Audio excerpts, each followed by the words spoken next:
خود کو لہروں کے حوالے کر دیتا اور یہ تحقیق بھی نہیں کرتا کہ وہ جہاں ڈوبا وہ ساحل تھا، اور کبھی صحرا میں چمکتی ریت کو پانی سمجھ کر جھلستی ریت میں دوڑتا چلا جاتا ہے، یہ سوچے بغیر کہ آبلہ پانی کا یہ سفر تشنگی کو بڑھا تو نہیں دے گا، مگر ہر غلطی نظر انداز نہیں کی جا سکتی، کچھ غلطیوں پر سزا بھگتنی پڑتی ہے۔ نور الہدیٰ کو بھی اس کی مسکراہٹ کا خمیازہ تمام عمر ادا کرنا تھا۔ 8 بجتے ہی ملیحہ نے سمیرہ کو فون کر دیا اور چھٹتے ہی کہا، تم ابھی اور اسی وقت یہاں آ جاؤ، خیریت تو ہے؟ کیا ہوا؟ وہ حیران تھی۔ ملیحہ جھنجھلا گئی، سوال مت کرو، بس فوراً گھر آ جاؤ۔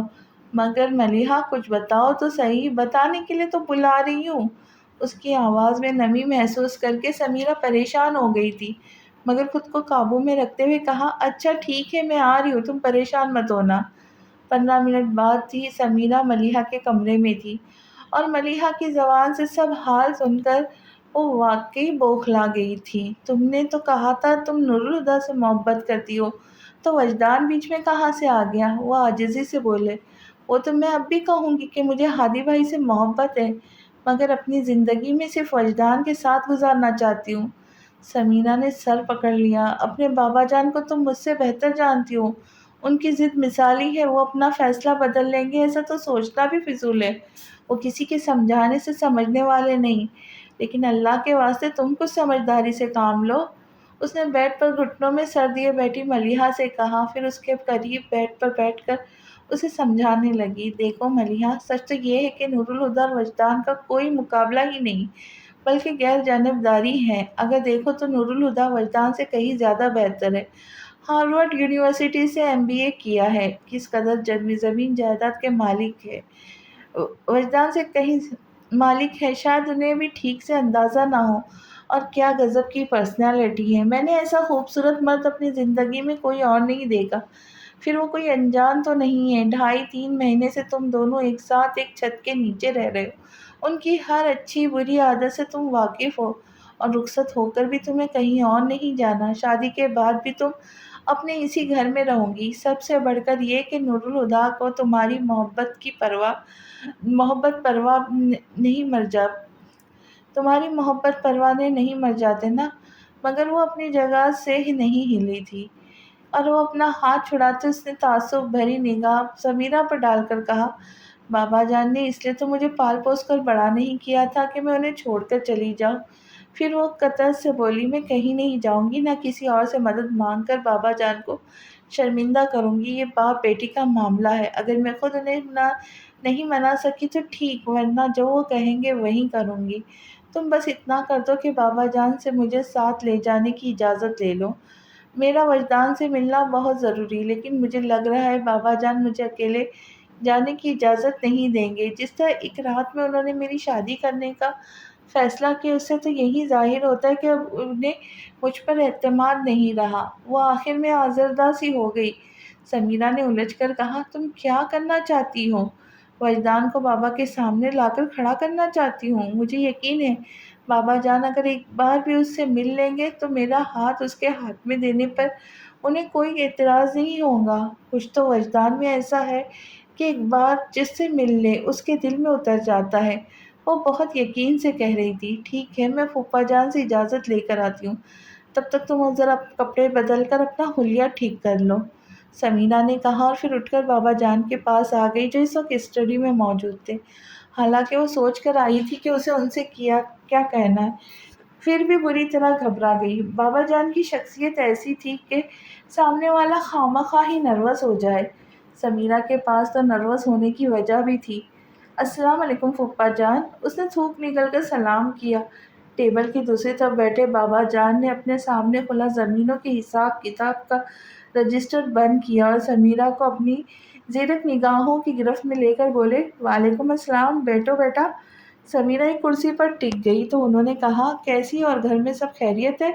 جی پھوپھا جان، اللہ کا شکر ہے۔ پھر انہوں نے تو اتنی صبح اس کی آمد پر کوئی سوال نہیں کیا تھا، مگر وہ خود ہی بتانے لگی، 8 بجے ملیحہ کا فون آ گیا تھا، کہنے لگی جلدی سے گھر آ جاؤ، یہاں کر اس کی شادی کا پتہ چلا تو میں نے سوچا آپ کو مبارکباد دے دوں۔ تمہیں بھی مبارک ہو۔ خیر مبارک، لیکن پھوپھا جان شادی کی تیاری بھی تو کرنی ہے، دن میں تو کتنے تھوڑے ہیں۔ ملیحہ نے نہیں مر جانا، مگر وہ اپنی جگہ سے ہلی نہیں تھی۔ ملیحہ نے فون پر بتا دیا تو میں امی اور چچی جان کو بھی ساتھ لے آتی۔ اب سوچ رہی ہوں کہ آج ہی اپنے ساتھ شاپنگ پر لے جاتی ہوں، کل امی آ جائیں گی تو باقی کی شاپنگ ان کے ساتھ کر لیں گے۔ ٹھیک ہے۔ وہ اسے گہری نظروں سے کھوج رہے تھے، سمیرہ کی ہتھیلیاں تک پسینے میں بھیگ گئی۔ تو میں ملیحہ کو اپنے ساتھ لے جاؤں؟ اس نے پوچھا۔ ہاں لے جاؤ، اور ڈرائیور کے ساتھ جانا، میں ابھی کسی سے کہہ کے گاڑی تیار کروا دیتا ہوں۔ جی پھوپھا جان۔ وہ سعادت مندی سے گردن ہلا کر اٹھی اور جانے لگی۔ سمیرہ، بابا جان نے اسے آواز دی۔ جی پھوپھا جان۔ وہ ایک دم ڈر کر پلٹی۔ خریداری کے لیے پیسوں کی ضرورت پڑتی ہے بیٹا، انہوں نے کہا، پھر دراز سے ہزار کے نوٹوں کی 2 موٹی گڈیاں نکال کر ٹیبل پر رکھ دی۔ سمیرہ نے آگے آ کر وہ گڈیاں اٹھا لی۔ پر خیال ہے شام 7 بجے سے پہلے تم دونوں گھر پہنچ جاؤ۔ شام کو ملیحہ اور نور الہدیٰ کی منگنی کی تقریب ہے، میں نے افتخار سے فون پر بات کر لی ہے، وہ سب لوگوں کو لے کر شام میں یہاں آ جائیں گے۔ سمیرہ کا جی چاہا سامنے والی دیوار پر جا کر زور سے سر مارے، مگر ضبط سے مسکرا کر اللہ حافظ کہتی وہ مڑ گئی۔ اس کے جانے کے بعد بابا جان نے ریسیور اٹھایا اور کوئی نمبر ڈائل کرنے لگے۔ ملیحہ کے کمرے میں آ کر سمیرہ نے سانس چھوڑتے ہوئے خود کو ریلیکس کیا، پھر ملیحہ کو دیکھا جس نے اس کے کہنے کے باوجود کپڑے نہیں بدلے۔ وہ ابھی تک اس جارجٹ کی بلیک ساڑی میں تھی، بس اتنا تھا کہ اس نے اوپر سے میرون شال اوڑھ لی تھی، البتہ منہ ہاتھ دھو کر بال بنا لیے تھے۔ سمیرہ نے اسے ہی غنیمت سمجھا۔ جب وہ گاڑی میں بیٹھ چکی تو سمیرہ نے اسے اطلاع دی، شام کو تمہاری منگنی ہے، پھوپھا جان سب رشتہ داروں کو فون کر کے بتا چکے، مجھ سے بھی کہا ہے کہ شام 7 بجے تک گھر تمہیں لے کر آ جاؤ۔ ملیحہ نے کوئی جواب نہیں دیا اور کھڑکی سے باہر دیکھنے لگی۔ کار قصر فاروقی سے نکل کر مین روڈ پر آ گئی۔ اس روڈ پر آگے جا کر ایک ذیلی سڑک تھی، لائبریری اسی سڑک پر واقع تھی۔ مین روڈ پر آتے ہی وہ لوگ ٹریفک جیم میں پھنس گئے۔ سمیرہ نے ڈرائیور سے کہا، ذرا جا کر معلوم تو کرو ٹریفک کہاں کیوں رکا ہوا ہے۔ ڈرائیور جی اچھا کہہ کے اتر گیا۔ کچھ دیر بعد ہی وہ واپس آ گیا۔ اپنی سیٹ پر بیٹھ کے اس نے پلٹ کر کہا، کچھ دیر لگ جائیں گی، آگے کسی موٹر سائیکل سوار کا ایکسیڈنٹ ہو گیا ہے، ایمبولینس وغیرہ تو پہنچ گئی ہے، زخمی کو ہسپتال بھیج کر پولیس اپنا باقی کا کام نپٹا کر راستہ کھول گئی ہے۔ بار بار بے چینی سے پہلو بدلتی ملیحہ سمیرہ سے بولی، یہ ٹریفک تو جانے کب کھلیں گیا، لائبریری کا یہاں سے زیادہ فاصلہ بھی نہیں ہے، میں پیدل نکلتی ہوں۔ ٹھیک ہے۔ سمیرہ نے اختلاف نہیں کیا۔ پھر ملیحہ نے ڈرائیور کی طرف رخ کیا، تم سمیرہ کو چھوڑ کر گھر واپس چلے جانا، میں خود ہی آ جاؤں گی۔ وہ اور کار سے اتر کر گاڑیوں کے بیچ سے گزرتی فٹ پاتھ پر آ گئی۔ تیز قدموں سے چلتے ہوئے کچھ آگے جا کر اس کی نے ایک نظر سڑک پر ڈالی جہاں بہت سے لوگ بھیڑ کی شکل میں جمع تھے، کسی شخص کو اسٹریچر پر ڈال کر ایمبولینس میں چڑھایا جا رہا تھا۔ رش اس قدر تھا کہ ملیحہ صرف زخمی کے پیر ہی دیکھ سکی۔ لائبریری پہنچ کر ملیحہ نے اندر کا ایک چکر لگایا، پھر باہر آئی۔ اسے وجدان کہیں نظر نہیں آیا۔ ابھی 10 بجنے کو بھی آدھا گھنٹہ باقی ہے، اس نے خود کو تسلی دی اور وہیں سیڑھیوں پر بیٹھ کر انتظار کرنے لگی، پر اس کا انتظار ہی رہا۔ 10 بجے تو ملیحہ اپنے اضطراب کو دباتی رہی، لیکن 10 بجتے ہی اس کی بے چینی اپنے عروج پر پہنچ گئی۔ آپ کا انتظار میں نے ہر روز کیا ہے۔ اس وقت یہ سن کر ملیحہ نے کچھ محسوس نہیں کیا تھا، مگر اب سمجھ آ رہا تھا انتظار کرنا کتنا مشکل کام ہے۔ گیٹ پر نظریں جمائے اس کی آنکھیں پترانے لگی، جانے کتنا وقت بیت گیا تھا۔ کوئی اس سے پوچھتا تو کہہ دیتی صدیاں بیت گئی ہیں۔ گیٹ پر کھڑا واچ مین اور آتے جاتے لوگ اسے عجیب سی نظروں سے دیکھ رہے تھے، پھر وہ سب کچھ فراموش کیے، بس وجدان کے آنے کی دعا مانگتے رہی۔ 5 بجتے ہی وہ بے چینی سے اٹھ کھڑی ہوئی۔ لائبریری کی دوسری جانب ایک جنرل اسٹور تھا۔ ملیحہ سڑک کراس کرتی اسٹور میں گھس گئی۔ ہیلو، چوتھی بیل پر فون ریسیو کیا گیا۔ سمت، آواز پہچان کر ملیحہ کے ہونٹ پہ آواز ہلے۔ اس وقت وہ سمیرہ کے علاوہ کسی سے بات نہیں کرنا چاہتی تھی۔ سمیرہ کو بلا دے، اس نے جلدی سے کہا تو اسے ہولڈ کرنے کو کہا گیا۔ ہیلو۔ کچھ دیر بعد ایئر پیس پر سمیرہ کی آواز ابھری، سمیرہ۔ اتنا بولنے میں ہی ملیحہ کا گلا رند گیا۔ اس ڈر سے کہ وہ رو نہ پڑے، ملیحہ خاموش ہو گئی۔ سمیرہ اس کی آواز پر حیران، پھر خاموش، پھر پریشان ہو اٹھی۔ ملیحہ یہ تم ہو؟ خاموش کیوں ہو گئی؟ پلیز بتاؤ سب ٹھیک تو ہے؟ کچھ ٹھیک نہیں ہے، سمیرہ دہل گئی۔ ہوا کیا ہے؟ ملیحہ نے اس کی بات کو انسنی کرتے کہا، مجھے وجدان کا ایڈریس چاہیے۔ اب چپ ہونے کی باری سمیرہ کی تھی۔ قدرے توقف کے بعد اس کی آواز آئی، وجدان نہیں آیا؟ پھر اس نے کہا، تم ایسا کرو، چاچو کے آفس فون کرو، وہیں ہوگا۔ تمہیں فون کرنے سے پہلے وہاں فون کیا تھا، پر وہ کئی مہینے سے آفس نہیں آ رہا، تو کورٹ میں ہوگا۔ تم نے معلوم کیا؟ جب وہ آفس چھوڑ چکا ہے تو کورٹ میں کیا کرے گا؟ ویسے بھی کورٹ 4 بجے بند ہو جاتا ہے اور اس وقت 5 بج رہے ہیں۔ ملیحہ نے جھنجھلا کر کہا، اوہ سوری۔ سمیرہ کو احساس ہوا کہ اس کے سوال ملیحہ کو زج کر رہے، تو فوراً سنبھل کے بولی، اچھا ایڈریس نوٹ کرو۔ 1 منٹ۔ ملیحہ نے اپنے بیگ سے پین اور پاکٹ سائز ڈائری نکالی اور ایڈریس نوٹ کرتے ہی فون رکھ کر دکاندار کو پیمنٹ کرتی وہ باہر آ گئی۔ سڑک کے کنارے ایک خالی ٹیکسی تھی۔ ملیحہ تیزی سے دروازہ کھول کر ٹیکسی کی پچھلی سیٹ پر بیٹھ گئی۔ مسافر کے انتظار میں اسٹیئرنگ پر سر رکھ کے اونگتے ڈرائیور نے گردن موڑ کر اسے دیکھا۔ بی بی کدھر جائیں گی؟ ملیحہ نے ہاتھ میں پکڑا کاغذ دیکھا اور بولی، PECHS کالونی۔ وہ یہاں تک آ تو گئی تھی، پر اب اس ڈبل اسٹوری بنگلے کے گیٹ کے سامنے کھڑی سوچ رہی تھی، اگر وہ گیٹ وجدان کے علاوہ کسی اور نے کھولا تو کیا کہہ کر اسے بلوائیں گی؟ جو ہوگا دیکھا جائے گا۔ ملیحہ نے سر جھٹک کر نیم پلیٹ پڑھتے ہوئے ایڈریس کی تصدیق کی، پھر بیل بجا دی۔ دوڑتے قدموں کی آواز سنائی دی، پھر گیٹ کھل گیا۔ سبز آنکھوں والی لڑکی کے چہرے کے تاثرات بتا رہے تھے وہ کسی اور کی آمد کا بے چینی سے انتظار کر رہی تھی، اور شاید اسی لیے اس نے بنا پوچھے دروازہ کھول دیا تھا۔ اب ملیحہ کو دیکھ کر سٹپٹا گئی۔ آپ کون ہیں؟ ملیحہ اس سوال پر گھبرا سی گئی، پھر اس نے ہاتھ میں دبی چٹ اس کی طرف بڑھائی۔ یہ ایڈریس آپ کے گھر کا ہے؟ لڑکی نے چٹ لے کر ایڈریس دیکھا، پھر اسے واپس کرتے ہوئے کہا، ایڈریس تو یہی ہے، پر آپ کو کس سے ملنا ہے؟ وجدان مصطفیٰ سے۔ کیا وہ گھر پر ہے؟ ملیحہ نے کوشش کی کہ اپنا لہجہ نارمل ہی رکھے، پر سوال ہی ایسا تھا جس پر لڑکی کو چونکنا لازمی تھا۔ آپ کون ہیں اور وجدان سے کیوں ملنا چاہتی ہے؟ میرا نام ملیحہ فاروقی ہے، پلیز آپ وجدان کو بلا دیجیے، میرا ان سے ملنا بہت ضروری ہے۔ اس لڑکی کی آنکھوں سے اچانک ہی تنفر جھلکنے لگے، پھر وہ کاٹ ڈال لہجے میں بولی، وجدان گھر پر نہیں ہے، اور جھٹکے سے گیٹ بند کرنے لگی تو ملیحہ نے ہاتھ روک کر اسے رکھتے ہوئے پوچھا، 1 منٹ، کیا آپ کو معلوم ہے وہ کہاں گئے اور کب تک آئیں گے؟ نہیں۔ وہ ایک لفظ بول کر ملیحہ کا چہرہ دیکھنے لگی، جو بیگ سے پین نکال کر اس کاغذ کے پیچھے کچھ لکھنے لگی تھی۔ وجدان جیسے گھر ہے ان سے کہنا اس نمبر پر مجھ سے بات کر لے۔ ملیحہ نے کاغذ اس کی طرف بڑھاتے ہوئے کہا۔ لڑکی نے کاغذ اس کے ہاتھ سے لے کے گیٹ بند کر دیا۔ ملیحہ نے دیوار کا سہارا لیا ورنہ گر جاتی۔ گھر پہ نہیں، آفس میں بھی نہیں، تو پھر کہاں چلا گیا؟ لائبریری کیوں نہیں آئی؟ کہیں ایسا تو نہیں کہ بھول گیا ہو؟ خود کلامی کے جواب میں وجدان کی آواز اس کے کانوں میں گونج رہی تھی، جب سے آپ کو حفظ کیا ہے خود کو بھول گیا ہوں۔ ایک ٹیک سی اٹھی تھی جس کو دباتے وہ ٹیکسی میں آ بیٹھی۔ آرٹس کونسل چلو۔ ملیحہ نے کل اپنی پینٹنگ عشق آتش وجدان کو گفٹ کر کے نمائش سے ہٹوائی تھی، اور یہ بات وجدان کے علم میں بھی تھی۔ ملیحہ اس امید پر آرٹس کونسل آئی تھی کہ شاید وجدان پینٹنگ لینے وہاں آیا ہو، مگر وہ وہاں نہیں ملا۔ ملیحہ نے اپنے نمبر کے ساتھ وجدان کے نام میسج چھوڑا اور نمائش والے پورشن میں آ گئی۔ اس امید سے ایک ایک شخص کا چہرہ دیکھتی رہی کہ شاید وہ وجدان ہوگا، مگر اس کی نگاہیں نامراد لوٹ آئی۔ ڈرائیور کو واپس لائبریری چلنے کا کہتے ہوئے اس نے رسٹ واچ پر نظر دوڑائی تو 6:45 ہو رہے تھے۔ اسے گھر سے نکلے 8 گھنٹے سے زیادہ بیت چکے تھے۔ کیا آپ اپنے 24 گھنٹوں میں سے ایک پل مجھے نہیں دے سکتی؟ اس وقت وجدان کے لہجے میں جتنی التجائے تھی اس سے زیادہ اس وقت ملیحہ کے چہرے پہ رقم تھی۔ لائبریری پہنچ کر ملیحہ نے ہال کا ایک چکر لگایا۔